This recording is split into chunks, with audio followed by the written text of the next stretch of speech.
Today we're going on the mountain to hit a huge number at the ATS Gauntlet Dyno Challenge. We're going to kill everybody and then lose. Correction factors included. Yep.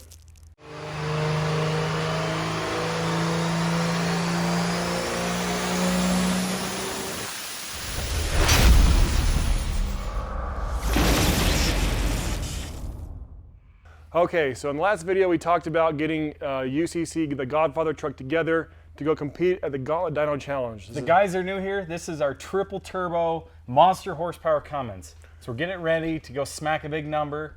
Yeah. And hopefully do well. So the first thing we gotta do is test it here. We got the truck all together and started. Now it's time to put on the dyno. So we go and we put one just quick test run to make sure the thing's not gonna blow up on us. You put it on like tune one, as you call it, Tune your one. Minimum fuel, minimum boost, just a nice break-in run. And comes up on boost, sounds great.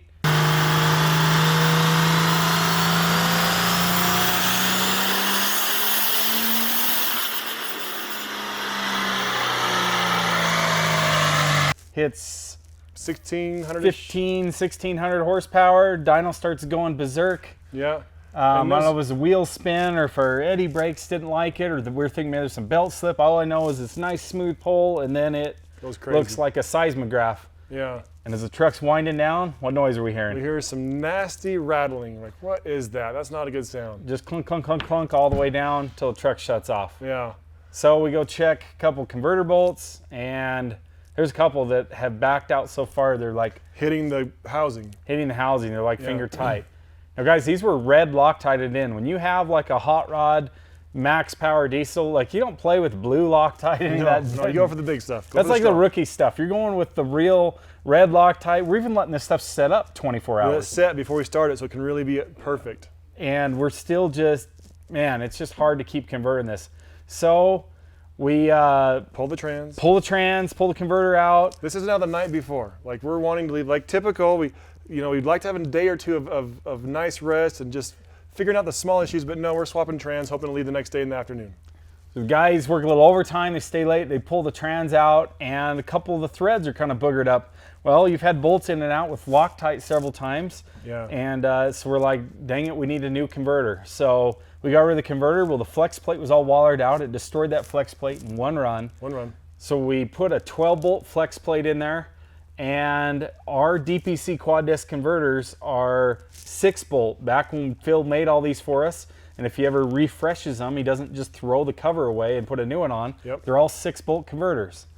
I know some people have 12-bolt converters. They suck for racing. They take forever to install. I hate 12-bolt converters. I do. But in this instance, maybe I would have liked the 12-bolt converter. But yeah, but for this instance, training comes out. We put the converter back in, new flex plate, longer bolts. Yeah, longer bolts. Why do we do longer bolts? Because there was room for thread engagement and these things are still backing out. More so even with Loctite. red Loctite, they're still backing out. So we get almost a 3/4 inch long bolt, not quite that long. We actually had to cut these down. We had to make these bolts. These are not the bolts that come in the converter. We had to go get some bolts, cut them down, need the most thread engagement, the most Loctite we could possibly get on these bolts to go to this challenge. Grade 8 bolts, normal torque converter bolts. Yeah. So we put it in, let it sit overnight. Let it sit overnight, and we go to the Gauntlet Challenge. We have no more time to test. We just loaded up and came. Yep. So we head out, we make it all the way to about Grand Junction. It's bedtime. Sleep there. We've got, Todd and I both brought our kids with us on the trip, so you can't Iron Man overnight with younger boys. I guess they're not young, but younger. So anyway, everything's great. We're using Tina the 4th gen is a tow pick. I just got it back from the body shop because it was in a wreck recently. And we get to Grand Junction, everything's great. Awesome. Go to bed, wake up at 8 in the morning or something's about when we roll out. Waffles and bacon. Waffles and bacon. We're on the road. And so we're going through after you get out of Grand Junction, you start going up that beautiful canyon all the way up to Eisenhower Tunnel, which is way, way up there. And we're just motoring. Things doing awesome. Get through Vale, and that's that first big pass. Start the big climb. Get about, 5 miles out of Vale, and the temperature starts going up. Like crazy. Todd looks over at me, and he's like, I don't hear the fan. And I'm like, do you hear the fan? I don't either. Just watching the temperature climb. So I roll the windows down. Turn the heat on. It's 35 degrees. Crank the heat to the max vent. And temp's still climbing. And that's a good trick that'll help you a little bit if you're right on the verge. And next thing we know, 245, I think is what it read on the thing. So it got pretty hot. So we pulled over and we were steaming like crazy, and it was just awesome. So we're next to a big snowbank. Yeah, like on a steep hill.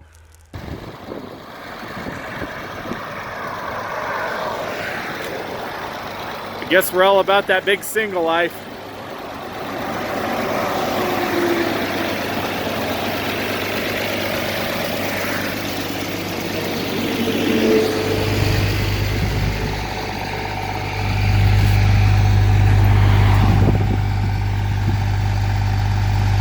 And typical story, Tina broke down. I mean, gosh, every time we go over that hill, we have some problem. We've had the Mac blow up radiator hose or something once.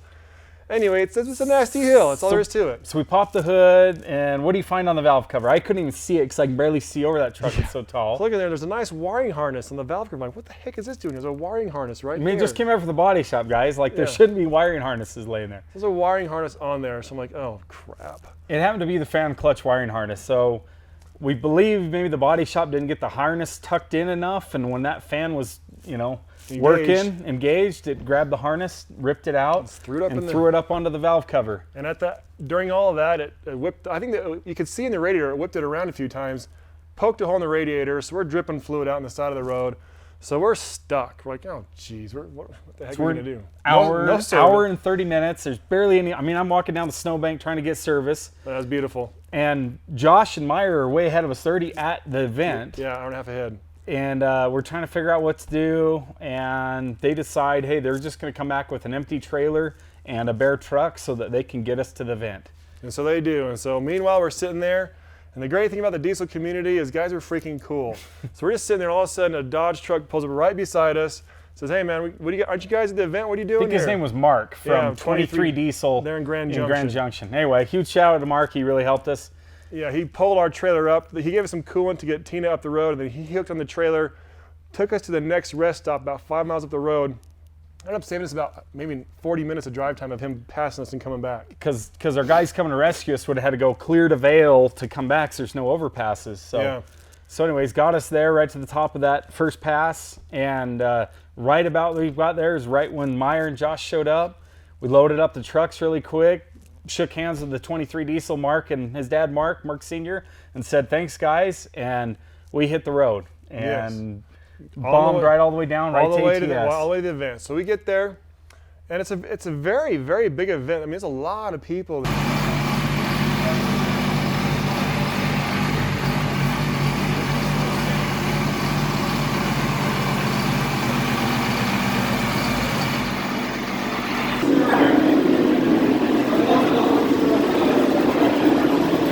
Are you ready, Todd? Yeah, Mustang Dyno. ATS is famous stingy dyno. Famous stingy dyno. Yeah, how stingy she is. ATS's dyno is legendary. It's in the shop for 2 reasons. Yeah, for one, it's in the shop, and it's in a square, and so when you go, it gets kind of dark. It gets a little dark and smoky, and then the third reason it's legendary. No, just a second, just one or two. It's a Mustang. Yes. Dual eddy monster Mustang dyno, which is notoriously stingy. The Super Heartbreaker. That's what we have right here. It's the same one we have. And so we're like, oh, we got this. So for the Gauntlet only, the Gauntlet Challengers are running. Now what the Gauntlet is, it's a $500 buy-in, winner takes all. So you're talking $2,000, $3,000, $4,000 purse, depending how many trucks get on there. They're adding horsepower and torque together for your score, and they're using the number the dyno's spitting out. At the same time, the Northwest Dyno Circuit is having an event outside of the shop, and so guys are out there. So guys are competing in both. You can compete inside for the Gauntlet Challenge and then go outside and dyno your truck again to go in the Northwest Dyno Circuit points series. Which is a super flow. It's a mobile dyno. It's a big roller. It's the same dyno they use at the Ultimate Callout Challenge. Yes. It's a very famous dyno. Generally, the super flows are a little more generous on numbers than the Mustangs. Just how they are. It's not like people are cheating the dynos. That's just, you know, maybe that's super flow's angle to sell more dynos is they give happy numbers. You make more power. Because Mustang's ISO certified for government emissions testing, so they can't cheat the numbers and keep their certification. That's probably why, if I had to guess, why Mustangs are stingy and dyno jets and super flows, which are not ISO certified, and they don't have the emission standards aren't. But that's just, I guess. I don't really know. So if you're a super flow technician or dyno jet or Mustang, and feel free to comment and tell us if I'm wrong. But those dynos do seem to be a little bit happier. Are the blades any good? Now back to your regular scheduled programming.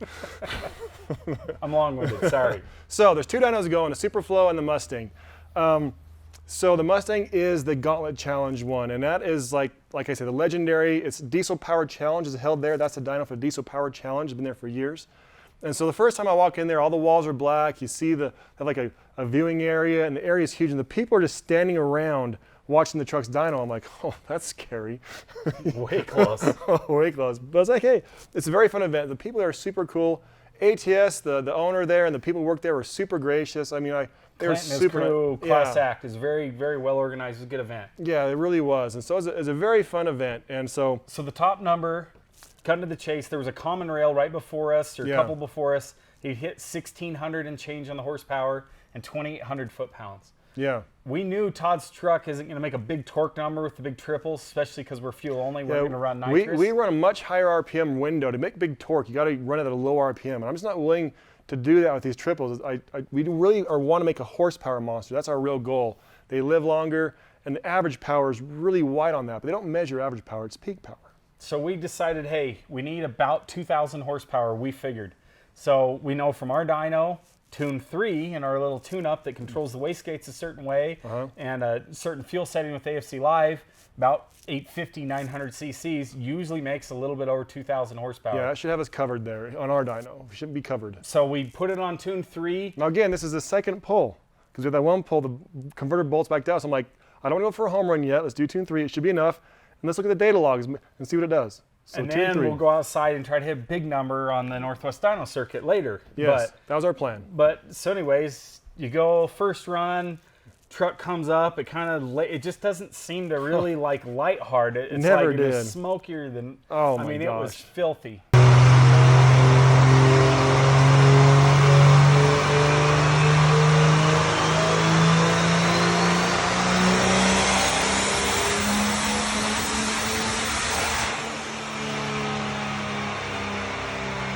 And I was like, what the heck? So you pulled data logs, and what did you learn from the data log? We made 1,000 horsepower. It was the slowest, because since I do it over a wide range, it just didn't sound very powerful. But it's 1,000 horsepower.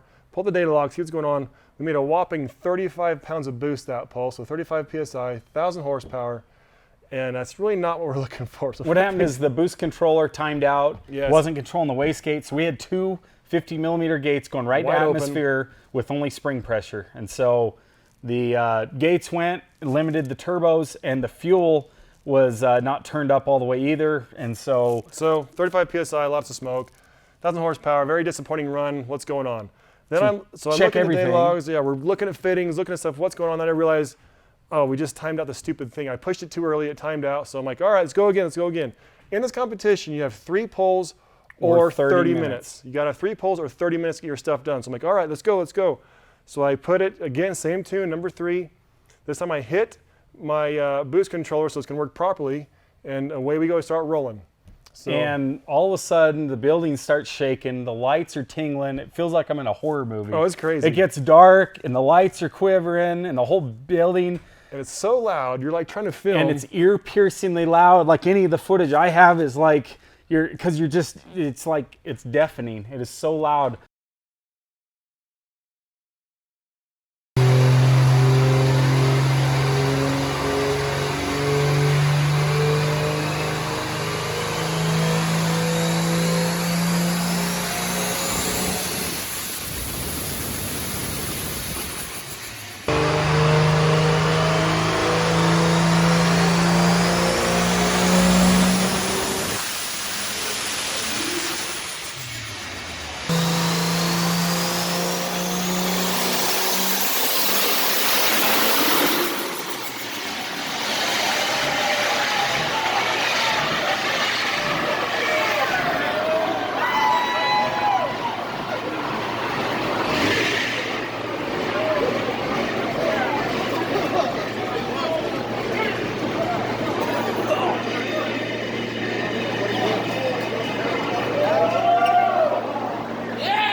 So you pull the log, 170 pounds of boost, like right where we'd should be for that expect. tune. Makes 2030 horsepower. 2030, 2450-ish horsepower, maybe 2460. Yeah.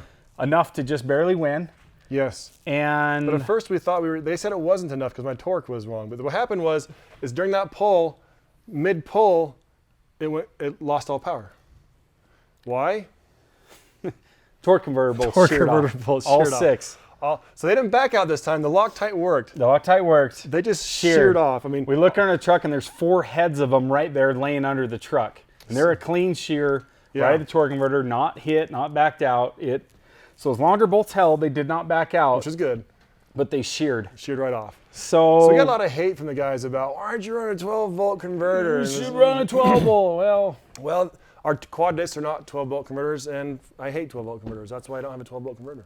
No, it's too much work. Take forever to too put slow in. if you have to swap in a race or something. So. Yeah.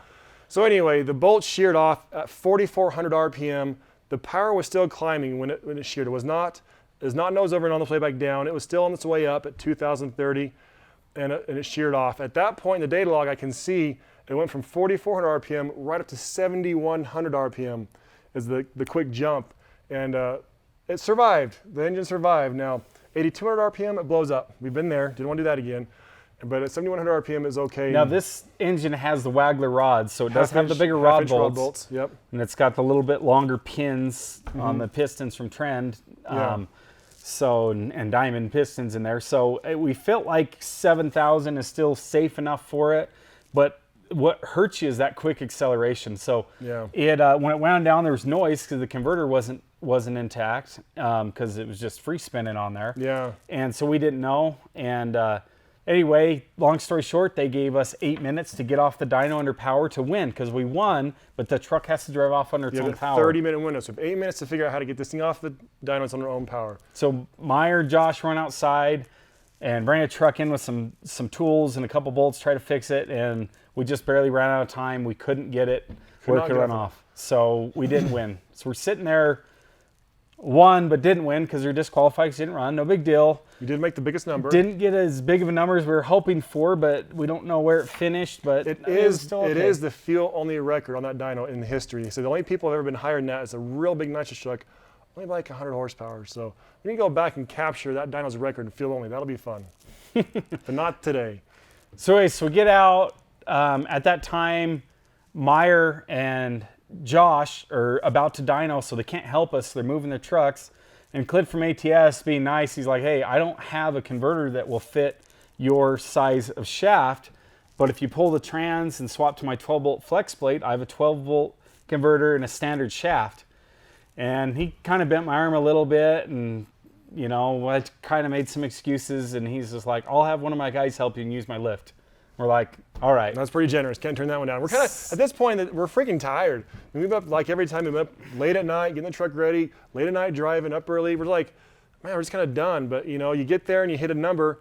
And the reason that people were so excited about this, and honestly us too, is the outside dyno was reading particularly high compared to the inside dyno. So there was 30-ish, 35%. Yeah, there's a guy like who that. Dynoed in inside at 1390, 1410. And he did 1920 or 1930 outside. So he picked up over 500 horsepower, same tune-up going outside. So we kind of did some math, and basically that run inside, if we had the same percentage, would be 27 outside. 2,700 horsepower outside. And we didn't have the timing cranked. We're at 37 degrees, and we didn't have the fuel and the wastegate set up. So we were hoping we could cut out on the way up. I mean, yeah, and we don't even know where it finished. So we're hoping, man, maybe we can finally hit 3,000 because nobody's done it yet. Yeah. Generous dyno or not, nobody has hit 3,000 on any diesel-powered vehicle on a chassis dyno that we're aware of has ever hit 3,000. So I'm pretty sure they haven't. Yeah, so we're like, well, okay, let's get this together. We got some help. It's going to be great, and they were cool. So we pulled the tranny out, and Clint is over there with Will, and those two are going through the tranny, and they're talking back and forth, and it's kind of fun to see in the diesel industry. A lot of people think like the owners of companies don't do anything or don't know anything, and they don't know how to work or anything. And here I am trying to stack up, and his input shaft's a different thickness, and so the end play's wrong. He's like, oh, we can stack multiple pump gaskets in there. And I was like, that's a great idea. Never thought of that. So it was a cool tip that Clint had, and then he's checking out the dump valve. He's like, oh, that's kind of cool. You guys are evacuating the oil out of the converter. And so it was like a fun little... Most people started somewhere. He probably doesn't install too many trannies at this point in his life. Probably not. But he's probably done a lot in his life. And so he's like, it's a fun time for us. So we were out there getting this trans back in there, and we're going to go out and smack a giant number outside. So about the time I got the trans ready, we got the shafts swapped, Meyer comes running in, huge smile on his face, and Todd left out there to watch him. And that kid hit 1,061 horsepower on the shorty. He needed 1,090 to win his class. That's his first pull in that truck. First dyno pull, swapped the common rail into a second gen, takes the old turbos from the junker drag truck. I mean, people are laughing. They're like, I got out there, I'm talking to Tyler Kipp. He's all 730 horsepower. He's giving it, he's like, that dinosaur's from the 40s, man. He's making fun of it. He said, that stupid turbo is so old. He's like, there's no way it's making any power. He guessed 730 or something like that. All right, this is Kipp from Industrial Injection. 730 horsepower is his guess.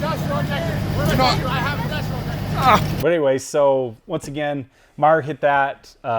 Josh got a big number. I think he was 1312 or 1325. 1325. So he put like a bunch of power on second, like 300 or 400 on second place.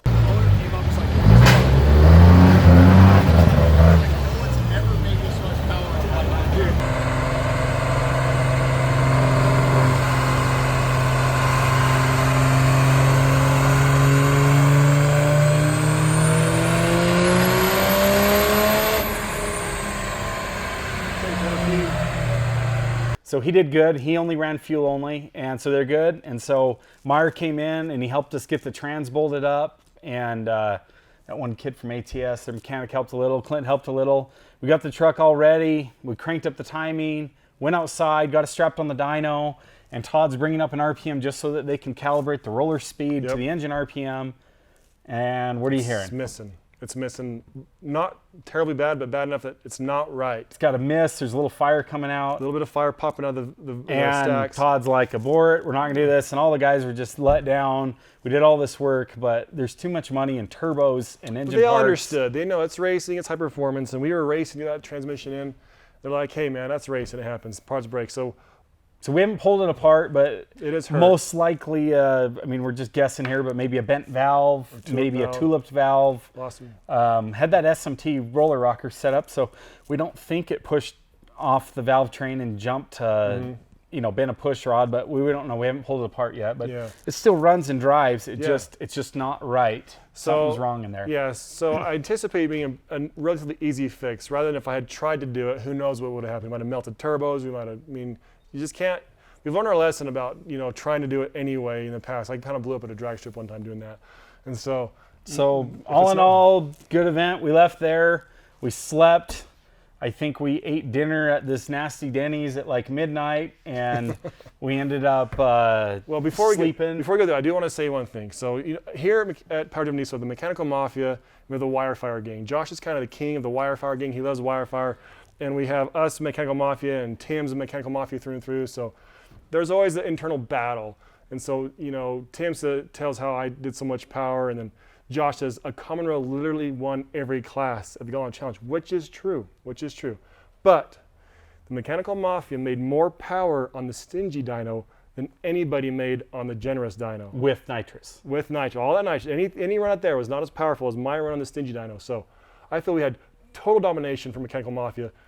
Just need to get the converter bolts to hold so we can get off the dyno next time. And let's be honest, you add all three together, 4,400 horsepower, 3 trucks, over 4,000 horsepower? Yeah. That's not a bad day at a dyno event. That's a good day at a dyno event. And so, anyway, huge thanks to ATS and their crew. Again, super gracious, super nice, very generous to us with their pieces, with their manpower. And now we got to get this thing ready to do some more competitions. We're going to get this thing fixed right away, not long. To head off, see what's going on, get it back on the dyno, and hit some more events here. So, final thing though, we did fix Tina in the parking lot. We did fix Tina. Napa had everything in stock, believe it or not. They had a fan clutch, everything. Okay, we are still at ATS. It's Sunday. Todd? Typical. What are you doing? Fixing Tina, the Fortune. What happened? a wreck a little while ago. The auto body guy put it back together, didn't secure the fan harness properly, I guess. And when the fan kicked on, it ripped the harness right out. And it ripped the radiator, put a hole in the radiator, no fan. So I got to put a new radiator in, a new fan hub, and hopefully get home. And it's after the big event, so anybody that can open the door might be hungover or something. I don't know. Todd and I don't drink, so we're not hungover, so we're working. So we can get home. All right, so we got the upper radiator hose off. Gotta get the lower. We've got Meyer's tools. We broke into his truck because he's still sleeping. And I think we have enough tools to get it done. Got parts at Napa. They had them all in stock. Who would have thought? They didn't have the right coolant because they said it just got warm, but you know what? That press stone's gonna work. Get us home. And we got Mickey D's. And we got our boys on the ground working. Slapped it in there. Of course, our great mechanic guys, I love Meyer and Josh, but they were out because they've been so Todd and I are out there in the parking lot and got it all fixed. Yep. And then about that time, ATS opened up their shop, so we get the race trucks out of there, and we loaded up and went home and had no problems towing home with that. No problems. That Tina's freaking ripper. And yep. I mean, truth be told, there's no AGT, no boost gauge on there. It might have been at 1800 on a few hills. Let's just say those new ceramic matrix pistons are getting a workout. They're taking the heat. They're taking it like a champ. Yep. So we're very happy. So Zach Hamilton, we are testing those pistons for you very thoroughly. Maybe like to the borderline abusive, but you know what? We're still hanging in there. Yeah. All right, guys, that is a Diesel Gauntlet Challenge for ATS. I hope you enjoyed the footage. Like this video, subscribe, and look for a lot more coming soon. Thanks, guys. Thanks.